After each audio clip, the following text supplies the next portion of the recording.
Hello and welcome. And we are studying the Indian history from class 11th Tamil Nadu book. Okay, and this course is presented to you by Plus Prameshi Library. Please go and visit the website because there are many more awesome courses there. And this is your mentor here, Supriya Singhal. And to know more about me, you can see it from the slide and also visit my food blog by the name of Crispy Stories, present on Instagram. Okay, so you can follow me on Facebook as well, and I'm also there on Zomato. Okay, so basically a food blogger. So now you will see that we are studying unit 2 of Tamil Nadu class 11th book, and we are now starting with chapter 4, which is basically Jainism and Buddhism. As far as your prelims and your mains is concerned, this Jainism and Buddhism chapter is very important, even for UPSC and also for the state civil services examination. Like, this chapter is everybody's favorite. Okay, so whatever is mentioned here, the facts, you need to learn them. There is no second doubt. Okay, there's not even first doubt that you should not be reading them or revising them. You should learn them by heart, you should revise them, and you should keep it in your mind and your heart, so that whenever they are asked, you can actually produce them in examination. Okay, so now let's start with Jainism and Buddhism. So we ended where? We ended at the time when we saw basically large kingdoms called Janapadas. Okay, Janapadas or large kingdoms called Rashtras were formed. Okay, and this was in the later Vedic period, which was around 600 BC. Now when later Vedic period is ending, you will realize that at 6th century BC is basically considered as a wonderful century. You know why? Because this century gave you two things. A was the Mahajanpadas, or the bigger kingdoms, and second, new religions. Okay, so here you will realize that great thinkers like Buddha, Mahavira, Hercules, okay, Zoroaster, Confucius from China, then Lao Tse, they were, they all lived in this time, in the 6th century BC, and they preached their ideas, they preached their noble ideas and spread it around the world. And therefore in India you will realize at this particular time, like 6th century BC, you will realize that here earlier there was like orthodox sections rising in the society, but here you will realize that heterodox sects have started rising against the orthodox religious rituals. Okay, and here two most important religions. Okay, India is called as the India is known to world as a country where many religions took birth. Okay, Jainism, Buddhism, Hinduism. So Jainism and Buddhism were born during this time. Okay, so among the most successful religions were the Jainism and Buddhism, which are basically the heterodox religions. Before we move forward, just a little bit on orthodox and heterodox. So basically orthodox means there are two ways to define orthodox.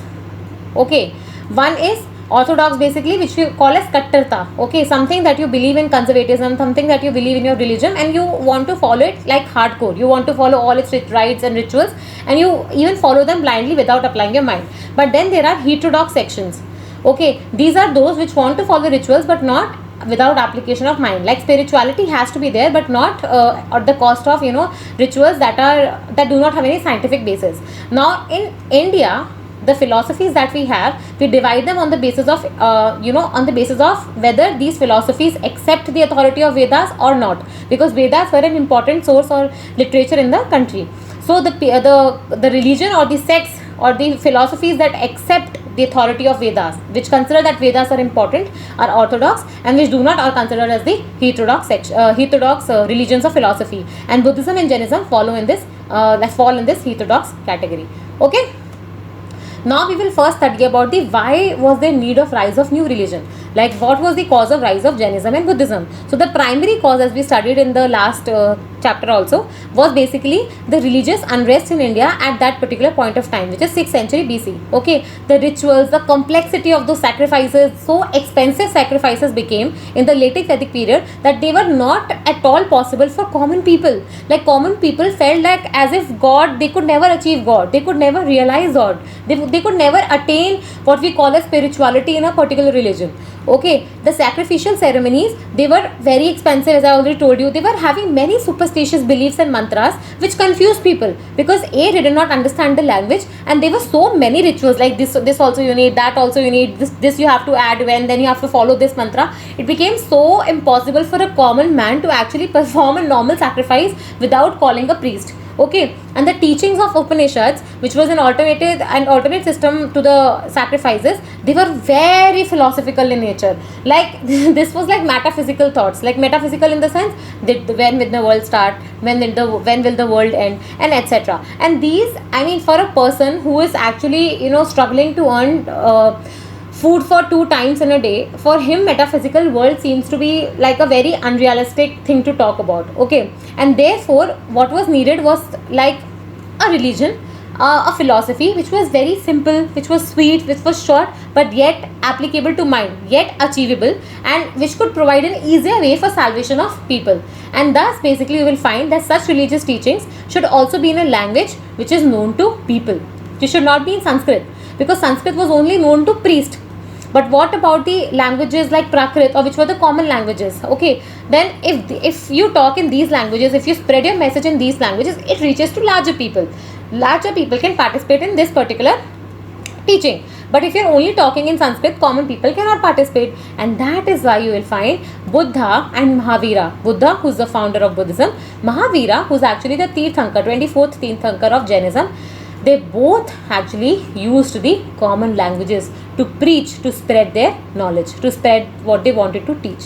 Okay, so other than the religious factor, so this is a religious factor behind that there were so much problems in Hinduism. That is why we wanted an alternate system called as Buddhism and Jainism. But there cannot be just a religious factor, right? So there were other factors also, for example, social and economic factors. Okay, the rigid caste system that was prevalent in India, it generated tensions in the society. As I told you, so there was a pyramid. Okay, and this rigid caste system basically was generating problems. Okay, so what was happening was, because of the trade and because of the affluent trade, like both internal inside the country and outside the countries, okay, there were certain privileges that were not given to these last two classes, okay, the Vaishyas and the Shudras. But these Kshatriyas also sometimes, you know, they felt that we are the ones protecting the country, then why are we behind Brahmins? Okay, and you will find that even Buddha and Mahavira, both of them, they were from the Kshatriya clan. Okay, and growth of trade, okay, what happened was the merchants became very powerful people. Okay, they earned lot of money, and now because of the money they thought that our social power should also increase. I mean, what is the point of having a mansion when you can't have a social status? Okay, but they knew that because of this orthodox Varna system, which has now become an orthodox Jati system, they could not actually attain this social status, and therefore you will find that they were a major supporter of Buddhism and Jainism. Okay, it was this merchant class that actually extended a lot of support to Buddhism and Jainism. So now we will take each of these religions one by one, and first we'll start with Jainism. So for Jainism, we'll start by learning about the life of Varadman Mahavira. Okay. So Varadman Mahavira, as I already told you, is the 24th. He was the 24th Tirthankar of Jain tradition. So basically, Jainism is not said to be founded by Varadman Mahavira. It is already a philosophy that was existing, and 24th.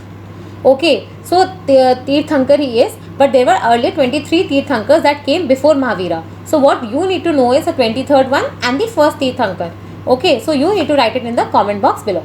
So you will realize that he was born at the Kundagram near Vaishali to Kshatriya parents Siddhartha and Trisala. So mother and father's name. Okay, he married Yashoda, his wife's name, and gave birth to a daughter. Okay, at age of 30 you will realize he left basically his palace and he became an ascetic, and he wandered, like he just roamed around in forest for 12 years. And finally, in the 13th year of his penance, he attained the highest spiritual knowledge, which we call as Kevalya Gyan. Okay, which is the highest spiritual knowledge. So therefore, he was called as the Mahavira or the Jain, and his followers were called as the Jains, and his religion became Jainism. So this is the story behind how Jainism actually, religion as Jainism came about. And he preached his doctrine for 30 years, and you will realize that at the age of 72, he died near Pavgarh, near Rajgarh, which is present near Rajgriha. Okay. Now we will study about the teachings of Mahavira. So these are like what I call as KFC. Okay, so KFC is a food which I know is very anti to what we are learning, but just for learning and remembering purpose, it is right knowledge, right faith, and right conduct. So these are the 3 principles or 3 jewels or 3 gems or 3 ratnas of Mahavira. Okay, he used to preach these particular things, that you should have right faith, you should have right knowledge and right conduct. Right faith is basically you should have belief, right belief in the teachings and wisdom of Mahavira. You should not question the wisdoms and teachings of Mahavira, because until and unless you place your complete trust, you will not be able to you will not be able to achieve that Kevala Gyan. Then right knowledge is the acceptance of the theory that there is no God, because Mahavira used to say there is no God and the world has been existing without a creator, and that all objects possess a soul, both inanimate and animate. Even the table, the chair, the pen that I am using to write, they all have some soul. Okay. And right conduct refers to the observance of 5 great vows. Okay, great vows in the sense that promises that you make that you will never break in your life. Okay, and these are the promises that you fulfill in your daily life while the daily activities that you perform. What are those 5 vows or 5 promises? A, that you will not injure life, anybody else's life, you will not lie, you will not steal, you will not acquire property, and you will not lead an immoral life. So if I have to write it in Hindi, because that is what is asked in papers mostly. So not to lie means you will always speak satya. Not to steal means asatya. Satya means stealing, so asatya means not stealing. Not to acquire property is I don't remember exactly. So not to injure life is basically ahimsa. Okay, this has no particular like Hindi word, but if I come across it, I'll mention in the description below. And not to live immoral life in the sense you have to live like a brahmachari. Okay, so both the clergy and the laymen, they had to strictly follow. So Jainism could be followed by anybody, and even if you are a clergy class or a layman, you had to strictly follow these doctrines like KFC doctrines and doctrine of ahimsa. Okay, Mahavira regarded that all objects, inanimate or animate, they have souls and they have various degrees of consciousness. So a person who is living has a higher degree of consciousness because he can feel things, he can sense things, he can touch things. But a object like table or a chair, they have soul, but their degree of consciousness is really low because they cannot feel the pain. Okay, so they possess life and they feel pain when they are injured. All the objects, okay, living or non-living, depending upon what sort of degree of consciousness they have. Mahavira rejected the authority of Vedas, and that is why it's an heterodox sect. Okay, and it objected to the Vedic rituals because he said that these rituals should not be followed. He advocated a very holy and an ethical code of living, and even the practice of agriculture was considered as sinful. Why? Because while practicing agriculture, you need to injure few animals in the sense like small worms, small pests, etc. So you are killing them. And just now you said that every animal, every person, every object has a life, even the pest. So how can you kill a life? Okay, similarly the doctrine of asceticism, so not to live an immoral life can be called as asceticism. And renunciation. Okay, so renunciation can be right to acquire property, wherein basically you are giving up everything. So renunciation is giving up your property was taken to an extreme extent. Okay, like it is not like, okay, you leave your palace and you take your clothes and live. No, it's just like everything you have to throw away, even your clothes. You have to basically live like a yogi for your entire life. So it was basically very, very, you can say, harsh thing to follow and a very extreme lens. And the practice of starvation and nudity and other forms of self-torture were also followed to achieve that highest spirituality. Okay, now we will study about the spread of Jainism. So Mahavira, he used to organize Sangha. Okay, Sangha is the place where he basically wanted to see if a person is there and he want to spread his teachings, how will he spread? He cannot go around and explain his teaching to everybody. So he will start organizing a place, or he will construct a place wherein he is calling people, he is educating them about his thoughts, and then those people are going and spreading education everywhere around. Okay, or his teachings around. So that's what Mahavira did. Mahavira organized his Sangha to spread his teachings. He admitted both men and women in his Sangha, and this had not only the monks but also the laymen, the lay followers, because everybody could join Jainism.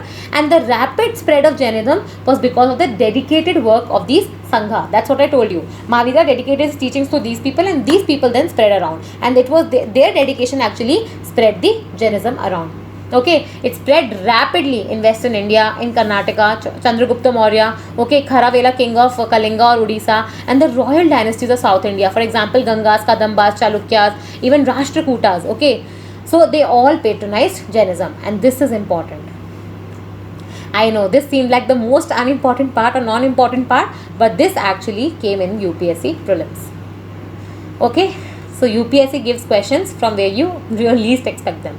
Now, by the end of 4th century BC, there was a serious famine in the Ganges Valley, basically the Indo-Gangetic plains, and many Jain monks, basically, what they decided was that they cannot survive this famine because there's a drought, there's no like thing to eat and live, etc. So they decided that there was a monk called Bhadrabahu, and so he, along with Chandragupta Maurya, yes, he's the same Chandragupta Maurya of Mauryan dynasty. Okay, so he, along with Chandragupta Maurya, they shifted or they migrated from North India to South India and went to Karnataka to a place called Shravan Belgola. Okay, and Shravan Belgola is the same place where basically Lord Gomteshwara's statue is there. Okay, and it is a Lord same Gomteshwara statue which recently was Mahamastak Abhishek. Okay, wherein like in 12 years this Mahamastak Abhishek ceremony happens, and this was in news recently. Okay, so Mauryans came to Shravan Belgola in Karnataka, and so there is one sect which has moved down, but there are other people who believe that we can still stay here and modify a little bit so that we can survive in North India, and they are led by another monk called Stulabahu. Okay, and he has to change the code of conduct for monks if you have to really survive a famine, and thus you find that Jainism has been broadly divided into two sects. Okay, one is Shwetambaras and others are Digambaras. Digambaras are the one who are also called as the sky clad, or because they are naked. Okay, they have not actually reformed, or like they have not changed from the original teachings of Mahavira. They're exactly following what he said. So basically they have even left their clothes also, and that is why they are called as naked or sky clad. And these are the people who have moved from north to south so that they can maintain the sanctity of what their Jainism like taught them. But then there is other sect which is Shwetambaras, which are also called as the white clad people, which you can find also like very often you will find that these Jainism monks wearing white clothes. So these are all Shwetambars, and these Shwetambars are basically the one who stayed back in North India, and they had to reform if they had to survive this famine. Okay, now we will talk about the Jainism council. So there are two Jain councils which we are going to talk about. The first Jain council was convened at Patliputra by Stulabahu, okay, the one who stayed back in North India, also called as the white clad Shwetambar leader. So you will find this Patliputra is where the first Jain council is held. Okay, and the leader of Digambaras in the beginning of 3rd century BC. Okay, this is little bit I would say wrong, so here you have to correct it. Okay, and then there is a second Jain council which is held at Vallabhi in 5th century AD, and there are two councils. Okay, but you will realize that Buddhist councils, when we study them later, they are happening at much earlier, or much, you can say, without much gap than Jain councils. Jain council, one happened around, you can say one happened around 200 to 300 BC, and then other happened in AD. Like there was a gap of really 800 years between them. Okay, and finally you will find that the compilation of Jain literature called as the 12 Angas was completed in this council. So it was started, but it was completed finally in this second Jain council. So this is where we end the Jainism. Now we will start the Buddhism. Okay, and just like we started Jainism, we will first study about the teachings and the life of Gautam Buddha. So Gautam Buddha is the one who is the founder of Buddhism. So Gautam, or his name is Siddhartha, who is the founder of Buddhism, was born in 567 BC. And where is he born? He is born in Lumbini, which is present in Nepal. Okay, and that place is near Kapilavastu. His father was basically Suddhodan of Sakya clan. I told you, they were from the Kshatriya clan, so that Shakya clan was the clan to which Gautam Buddha belonged, and his mother's name was Mahadevi. Okay, Mahadevi is also present in lot of these Ellora and Ajanta cave paintings, because there is a very famous Jataka story about Mahadevi's dream or Mahadevi's dream. Okay. And his mother, you will realize that died at childbirth. He was brought up by his aunt Prajapati, and then you will realize that he also married Yashodhara, and he gave birth to son Rahul. Okay, it's not Rahula, it is Rahul. And the site of so what happens is that just like we saw that Mahavira left his home at the age of 30 years. Okay, and then he roamed around in the forest for 12 years. You'll find that Buddha also, like Mahavira, the Gautam Buddha or Gautam, he also left the house. Okay, and the sight of old man, a diseased man, a corpse, and an ascetic. Ascetic means basically a monk. So the 4 sightings, this has been asked in state service examinations as to 4 sightings that converted or forced Buddha to actually leave his palace or leave the comforts of his palace, was seeing an old man, seeing a diseased man, seeing a corpse, and seeing an ascetic. Okay, and that is what basically he realized, that life is not so comfortable as what he has been living in this palace. That's why he left home at the age of 29 in search of truth. He wandered for 7 years, met several teachers, but could not get enlightenment.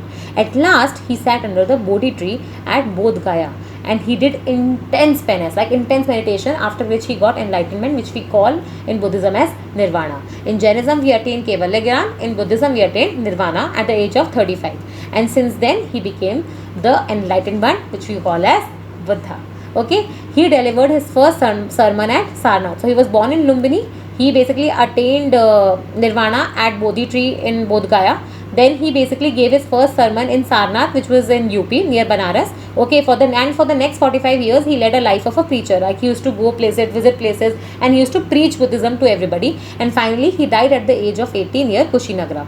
Okay, so this is where is Kushinagar. So this is like a quadrilateral. Now, the most important disciples of Buddha, you need to know these names because they have been asked in the state service examinations, like Sariputta, Moggallana, Ananda, Kassapa and Upali. Okay, and the kings like Prasenjit of Kushala and Bimbisar and Ajatsatru of Magad, they accepted the doctrines of Buddhism and they became his disciples. Buddha in his lifetime, he spread his message far and wide, okay, in North India, and he visited places like Banaras, Rajgriha, Shravasti, Vaishali, Nalanda and Patligram.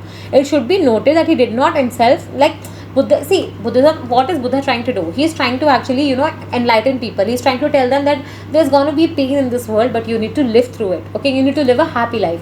And he did not, he realized that people, trying to outprove them, trying to outprove Buddha wrong, they used to engage him in conversations which were not very fruitful. So you will find that Buddha actually, instead of getting involved in these conversations, he used to avoid them. Okay, especially those metaphysical questions like what is God, what is soul, what is karma, etc. Okay, and he concerned himself with the practical problems what people are actually facing. So why do you need to talk about the problems of soul and God when you have so many problems today?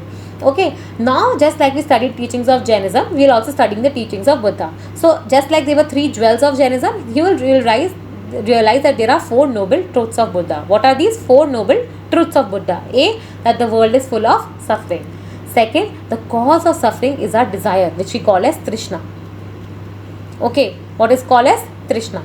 If he says that if the desire are to get rid of, the suffering has to be removed. Okay, and that means there is a method available to get rid of this desire. And how can you get rid of it? By following 8-fold mark, which we also call as Ashtangika mark. Okay, which is called as the 8-fold path.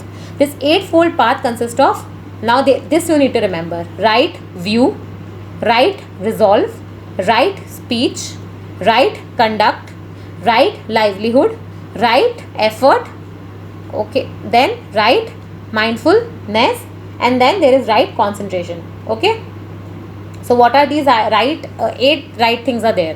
What is there? Right view, whatever you are seeing; right resolve, whatever you have resolved in your mind; right speech, whatever you are speaking; right conduct, how your actions are there; right livelihood, how you are earning, you are living; right efforts, okay, to help people, not to help people; right mindfulness, our spirituality, about what you are thinking; and finally right concentration. Okay, so these are this is the 8-fold path if you have to actually get rid of your desires. Buddha neither accepts God or neither rejects the existence of God. He laid great emphasis on the law of karma.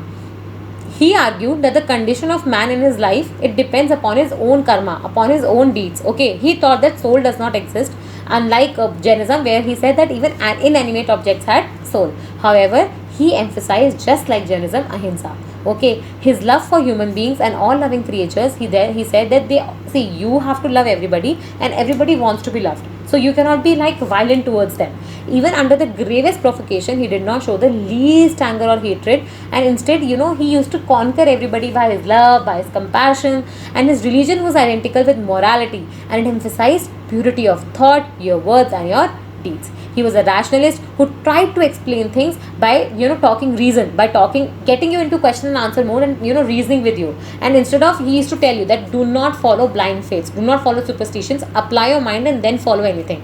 Okay, he did not directly attack caste system, but he was against any form of social distinction, because obviously it meant basically inequality in society. And therefore you will realize that Buddhism was more of a social and religious revolution rather than just calling it as a rise of new sect. Okay, it talked about the code of moral ethics, and that is why you realize in your paper 4 ethics, okay, Buddhism is an important part. Okay, important part also, and there are a lot of quotes also of Buddha that you need to learn. Now we will learn about the spread of Buddhism. So just like in Jainism we learned about Sanghas, we will realize that Buddha had two kind of disciples. One was the monks, like the Kattar monks, which used to follow Buddhism to the core and heart, and they were just living a life of ascetic, which were basically the monks or bhikshus. And then there were other people who were following their daily activities, but also like trying to follow Buddhist teaching in their daily lives. And these were called as the lay worshippers, called upasikas. So these monks were organized then into sanghas, just like Jainism, for the purpose of spreading of teaching.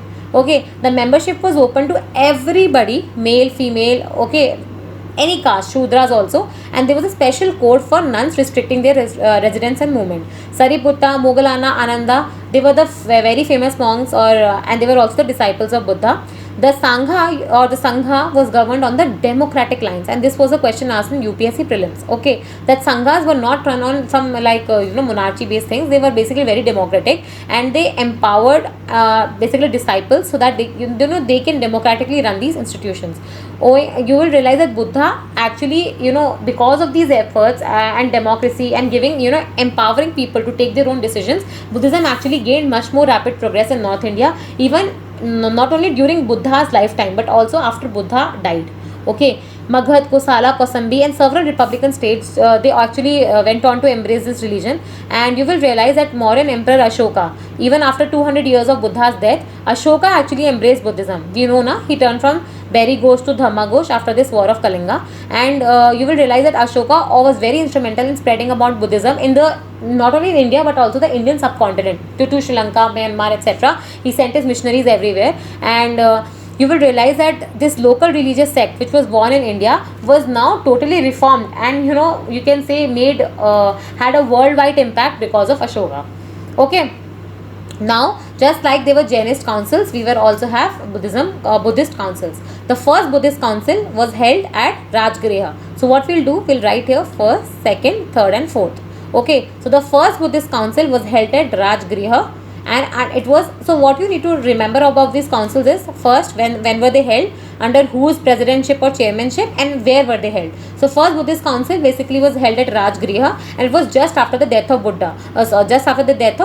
Okay, somewhere around you can call 500 around or 400 BC. Okay, exact year, so even I don't know, but somewhere around this time, and you don't need to even remember that also because exact years are not asked. So first Buddhist council, Rajgriha, under the chairmanship of Mahakashap. Okay, just immediately after the death of Buddha. Then you will realize there was a second Buddhist council at Vaishali. So second is happening at Vaishali, and this is around 383 BC. Okay, and this was under the chairmanship of Kalashok. Please write it because it's not mentioned here.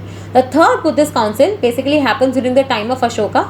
Okay, he is the ruler that time, and here you will realize that it is happening under the chairmanship of Mogliputta. Okay, Mogliputta Tissa, who is presiding over it, and it is held in Patliputra, which is also the capital of Ashoka's empire. Okay, and the fourth Buddhist council basically was convened in Kashmir during the time of during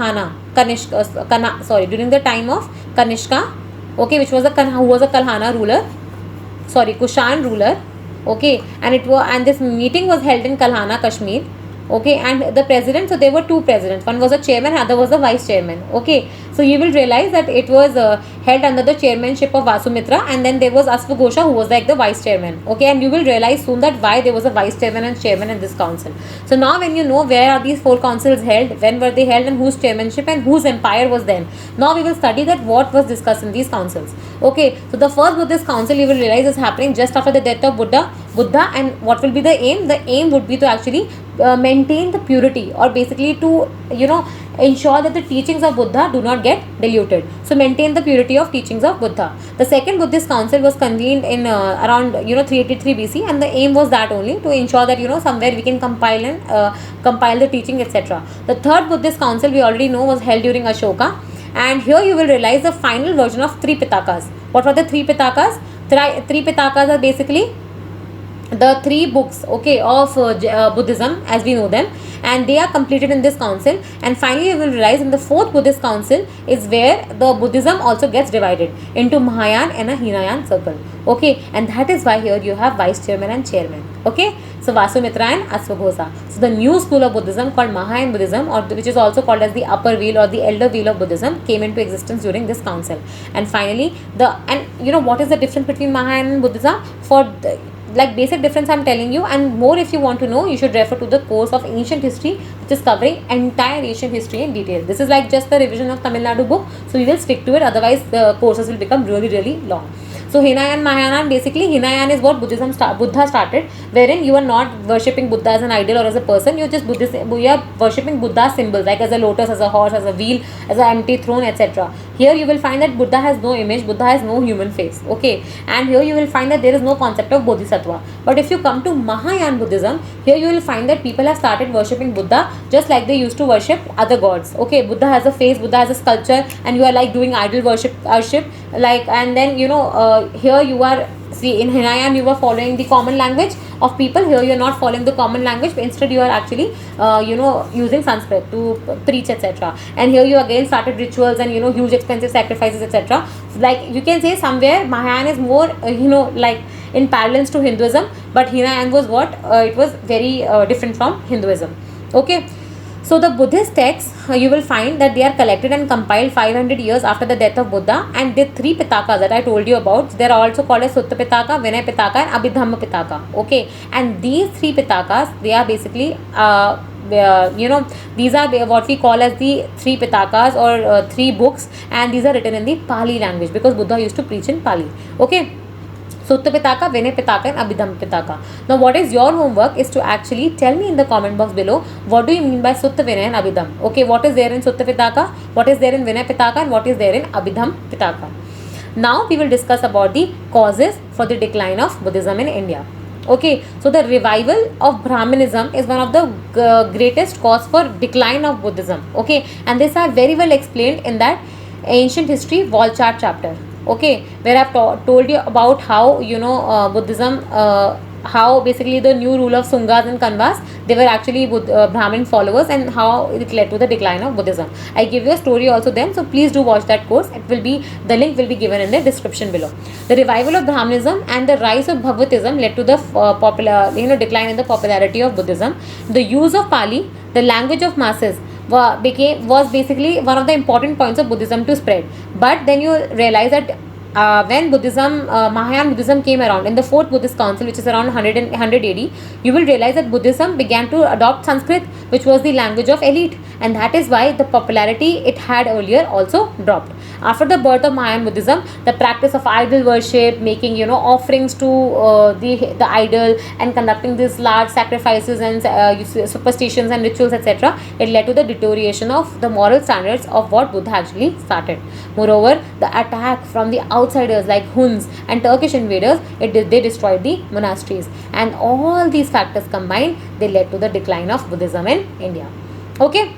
Now we will talk about the contribution of Buddhism to Indian culture, because as you know, art and culture is one of the important subjects of Indian like UPSC and even state services preparation, and Buddhism has a lot to contribute. So you will study just a little bit about how and where contribution of Buddhism was there in Indian culture. So Buddhism, as we already know, had a remarkable contribution. The concept of ahimsa or non-violence was a chief contribution, and later we know that the Gandhi's freedom struggle actually adopted ahimsa as one of its important tools, okay. Its contribution to the art and architecture, for example, is very notable. The stupas, so many stupas we have at Sarnath, at Sanchi, at Bharat, at Gaya, they are wonderful pieces of architecture, okay. And then we have Buddhist chaityas and viharas. So vihara are the place where monks used to stay, and chaityas are the place where monks used to pray.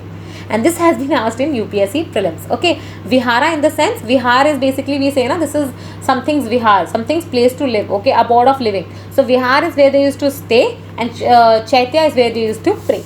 Then it also promoted education, because we know three very important universities were opened during this time: Taxila, Nalanda and Vikramshila. They were all Buddhist universities, okay. And the language of Pali, which also got invented during this time, and the local languages were also developed to spread around Buddhism. It also promoted the spread of Indian culture not only in the Indian continent but also in other parts of Asia. Okay, and we know that today, like leaving India, actually this China, Tibet, then going to Myanmar, and these are all very like prominently Buddhist countries. Like even Sri Lanka has these Sinhalese Buddhism.